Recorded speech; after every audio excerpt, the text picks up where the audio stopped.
আজ আমরা যাচ্ছি তারাপীঠে। আর তারাপীঠে গিয়ে আমাদের সাথে এরম একটা সিচুয়েশন ক্রিয়েট হবে সেটা তো আমরা বুঝতেই পারিনি। হ্যালো এভরিওয়ান, আমি Sneha, welcome to my blog. Actually আগের দিন সন্ধ্যাবেলায় ঠিক হলো যে আমরা তারাপীঠ যাব, তো ওই হিসেবে টিকিট বুক করা সব ফিক্সড হয়ে গিয়েছিল। আর তারপরেই আমরা পরের দিন সকালবেলা বেরিয়ে গিয়েছিলাম। আমরা গিয়েছিলাম বিশরপাড়া থেকে শিয়ালদায়, শিয়ালদা থেকে মা তারা এক্সপ্রেস ধরেছি 7:20-তে। আর রামপুরহাটে গিয়ে পৌঁছেছি আমরা ওই 11:15 নাগাদ। অ্যাকচুয়ালি কি হয়েছিল জানো, আমরা যেই বাসে করে তারপরে মন্দিরের সামনেটায় নেমেছিলাম, অ্যাকচুয়ালি সামনে না, 1 নম্বর গেটে আমাদেরকে নামিয়ে দেওয়া হয়েছিল। তো তখন মণিমা মানে আমার বড় মাসি নিজের ব্যাগটা ওই বাসেই রেখে দেয়। তখন আমরা বুঝতেও পারছিলাম না যে এখান থেকে মন্দির কত দূর। মণিমা বলছিল অনেকটাই দূরেই হবে, কারণ হেঁটে হেঁটে অনেকটা যেতে হবে।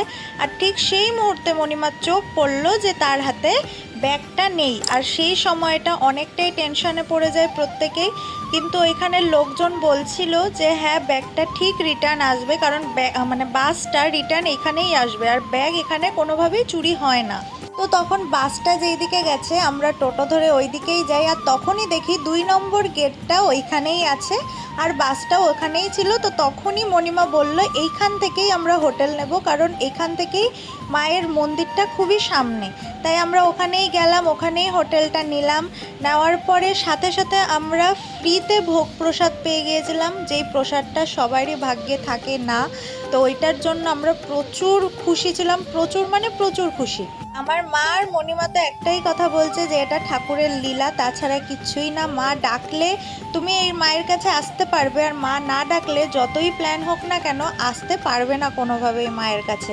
আমাদের ক্ষেত্রেও সেম ঘটনা ঘটেছিল। আমরা পুরো প্রস্তুত ছিলাম একটা সময় তারাপীঠে যাওয়ার জন্য, কিন্তু মা চাননি হয়তো ওই সময়টা আমরা যাই, ওই জন্য আমরা যেতে পারিনি। আর এইবারে কোনো প্ল্যানিং ছাড়াই হুট করে আগের দিন রাত্রেবেলা ঠিক হয়ে যাওয়ায় আমরা চলে যাই তারাপীঠে। আজকের ভিডিওতে এতটুকুই থাকলো, দেখা হচ্ছে পরের ভিডিওতে। আর এই ভিডিওর পার্ট 2 কিন্তু আসছে, তাড়াতাড়ি ফলো করো। আর কেমন লাগলো ব্লগগুলো কমেন্টে জানিও। টাটা।